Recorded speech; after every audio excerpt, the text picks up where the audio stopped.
انا مش عايزه اروح المدرسه دي تاني بقى يا ماما، خلاص كده بقى كفايه. عارفين كنت فاكره ان شكلي وقيمتي بيتحددوا باللبس اللي انا لابساه او الموبايل اللي في ايدي، وكنت هبطل احب نفسي، وكل ده ليه؟ عشان مقارنه ملهاش اي 30 لازمه. بس النهارده بقى انا جايه اقول لكم ان مفيش حد يقدر يخليكي تحسي انك قليله الا اذا انت سمحتي له. اتفرجوا بقى على اللي حصل معايا انا وماما وشوفوا ماما علمتني ايه. تعالوا معايا. مالك الشنطه ذنبها ايه؟ طيب ايه اللي ضايقك؟ مالك يا حبيب ماما؟ محدش قال لي حاجه، بس انا حاسه ان انا قليله جدا وسطهم.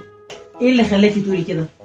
شفت النهارده ليلى كانت لابسه احدث حاجه، وبصي كانت عامله شعرها ازاي، وكانت عماله تتكلم عن موبايلها الجديد. يعني هو المشكله ان ليلى براند وانت بشر؟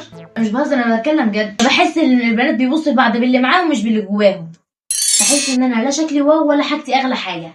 طيب بص، تعالى نلعب لعبه. بصي في المرايه اللي قدامك دي، شايفه ايه بالله عليكي؟ شايفه بنت زعلانه وتحت عينيها هالات سودا من كتر المذاكره. وانا بقى شايفه بنت ذكيه جدا، لسه مخلصه رسمه امبارح خلتني مبهوره وميته من الفرحه.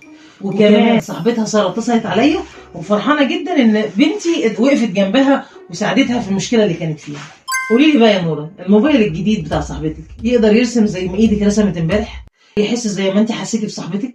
يا ماما ده كلام رومانسي، والبنات مش بتبص غير في المظاهر بس.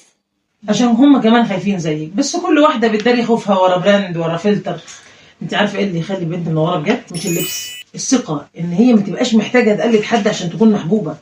بس غصب عني يا ماما، انا برضو بقارن نفسي بيهم. المقارنه دي حرامي، حرامي بيسرق سعادتك. لما تقارني نفسك بحد يبقى انت ظلمتي نفسك. انت بتقارني قلبك اللي جوه بهدومهم اللي بره. تفتكري بقى ليلى دي ما عندهاش مشاكل؟ بس هي ممكن ما يكونش بيبان عليها. بالظبط يا بابا، كلنا ورانا حكايات. هو الحل مش ان انت تقلديهم تعملي زيهم، لا، امال ايه؟ ولا تلبسي زيهم. الحل ان انت تحبي نفسك بكل التفاصيل بتاعتك. انت عندك بصمه مش زي حد تاني. قولي لي كده، اكتر حاجه بتعمليها بتحسي فيها فعلا ان انت ملكه؟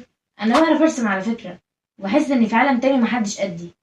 اهو ده بقى يا عمري البراند بتاعك الحقيقي، رسمك وادبك وضحكتك اللي منوره علينا البيت. تفتكري لو ركزتي في موهبتك وركزتي في نفسك هيهمك موبايل ليلى تاني وشكل موبايل ليلى تاني؟